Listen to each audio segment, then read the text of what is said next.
Hello students, कैसे हैं आप स्टूडेंट्स। मैं आशा करता हूँ आप लोग सभी अच्छे होंगे, स्वस्थ होंगे। स्टूडेंट्स, आज हम अपना चैप्टर नंबर 10 पढ़ रहे हैं और चैप्टर नंबर 10 में एक्सरसाइज 10.5 को आज हम पढ़ेंगे, जो कि एनसीईआरटी कॉर्नर से है। और क्वेश्चन नंबर 5 मैंने आपके ले लिया है। इसमें दे रखा है इन फिगर। ये फिगर आपकी यहाँ पे दी हुई है। इस फिगर में क्या है, A B C and D. ये है ए बी सी और D. A B C D are 4 points on a circle. ये एक सर्कल दे रखा है। इसमें ये A point, B point, C point और डी पॉइंट सर्कल के ऊपर है। उसके बाद A C and B D. A C और B D intersect at a point E. तो ए सी आपका ये हो गया और ये बी डी ये हो गया। एक दूसरे को ई पॉइंट के ऊपर कट करते हैं। Such that angle B E C, ये एंगल बी ई सी ये 130 डिग्री दे रखा है। And angle E C D, angle E C D ये 20 डिग्री का दे रखा है। Find angle B A C. तो आपको एंगल बी ए सी ये वाला एंगल फाइंड आउट करना ही है, ये वाला एंगल बी ए सी। ठीक है, तो हम लोग स्टूडेंट्स क्या करते हैं, अपना सॉल्यूशन स्टार्ट कर देते हैं। अभी आंसर यहाँ से स्टार्ट हो जाएगा। अभी हम लोग क्या करते हैं, यहाँ से एंगल का ये नंबर डाल देता हूँ मैं। यहाँ से नंबर डाल दिया मैंने, ये 1 डाल दिया। ठीक है, और यहाँ पे मैं डाल देता हूँ 2। ठीक है, उसके बाद यहाँ पे मैं डाल देता हूँ 3। अभी मैं क्या करता हूँ, एंगल 1 प्लस 130 डिग्री। ठीक है, angle 1 plus 130 degree is equal to, मैंने लिखा 180 डिग्री। एंगल 1 है और ये 130 डिग्री, ये दोनों 180 डिग्री के हैं। तो इसमें क्या कारण रहेगा, इसमें लीनियर पेयर, लीनियर पेयर, ये लीनियर पेयर बनाते हैं। ठीक है, तो हमारा क्या हो गया, angle 1 is equal to 180 minus 130। ठीक है, तो एंगल 1 इज इक्वल टू आपका कितना हो जाएगा, ये 50 डिग्री। एंगल 1 की वैल्यू हमारी 50 डिग्री आ गई है।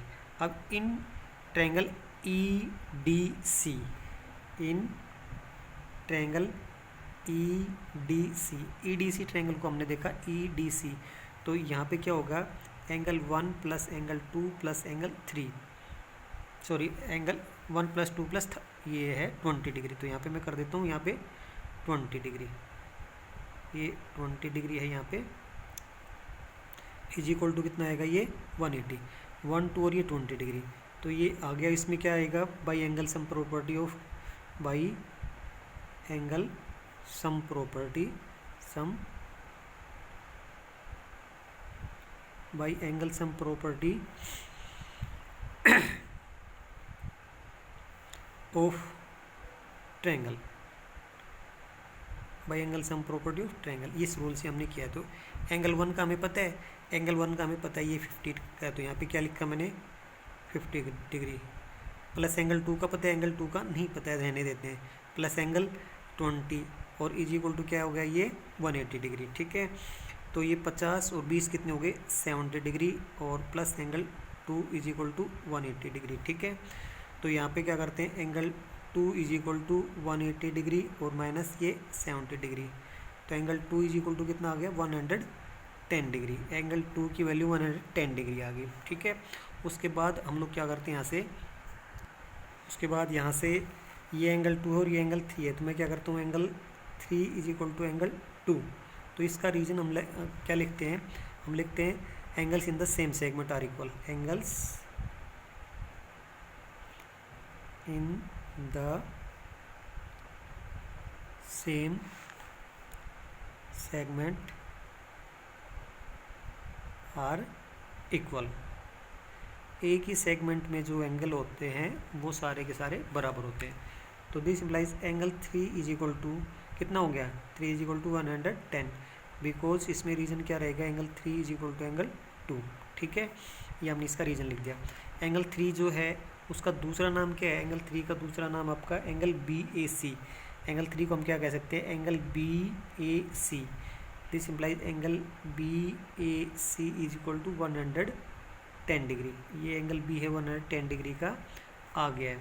तो स्टूडेंट्स, इस तरह से हम लोग ये वाला क्वेश्चन अपना कर सकते थे। ज़्यादा बड़ा सॉल्यूशन नहीं था। इसमें हमें 2 चीज़ों का ध्यान रखना है। एक तो ट्रायंगल के 3 एंगल होते हैं, तीनों का सम 180 आता है। और एक ही सेगमेंट में जो एंगल बनते हैं वो सेम डिग्री के होते हैं, इक्वल मेजर के होते हैं। तो एक ही सेगमेंट में बनने का मतलब मैं बता देता हूँ यहाँ से। जैसे ये आपका सर्कल है, तो ये हमने एक कोड खींच दी, ठीक है। तो कोड खींचने के बाद सर्कल दो हिस्सों में बढ़ गया। तो ये एक तो ये क्या हो गया आपका इधर वाला मेजर सेगमेंट और ये माइनर सेगमेंट हो गया। तो यहाँ पे हम लोग यहाँ से एक पॉइंट ले लिया हमने, एक ये पॉइंट ले लिया। तो यहाँ से जब ये एंगल बनाते हैं, ये एंगल और ये एंगल, ये दोनों बराबर होते हैं। इसी तरह से यहाँ पे कोई पॉइंट लेते हैं तो ये एंगल और ये एंगल बनेगा, तो ये भी आपके बराबर होंगे। तो कहने का मतलब एक सेगमेंट में, ये आपका सेगमेंट है, ये इस सेगमेंट में आप कहीं भी, जैसे हमने एक पॉइंट यहाँ ले लिया, तो इस पॉइंट को मैं यहाँ से मिलाता हूँ और यहाँ से मिलाता हूँ, तो ये एंगल बनता है, तो ये भी बराबर डिग्री का बनता है। तो एक ही सेगमेंट में जो एंगल बनते हैं वो इक्वल मेजर के बनते हैं, इक्वल होते हैं वो, ठीक है। तो इस तरह से स्टूडेंट्स हम लोग अपना ये वाला क्वेश्चन कर सकते थे। अब स्टूडेंट्स हमारा होमवर्क का देख लेते हैं। तो होमवर्क में स्टूडेंट्स हमें क्या करना है, सोल्व एक्सरसाइज 10.5 इन फेयर नोटबुक। आपको स्टूडेंट्स जो एक्सरसाइज 10.5 है उसको फेयर नोटबुक में करने की कोशिश करनी है। कुछ क्वेश्चंस आपको नहीं आएंगे तो हम बाद में डिस्कस कर लेंगे, ठीक है स्टूडेंट्स। तो आप इनको करेंगे। Thank you.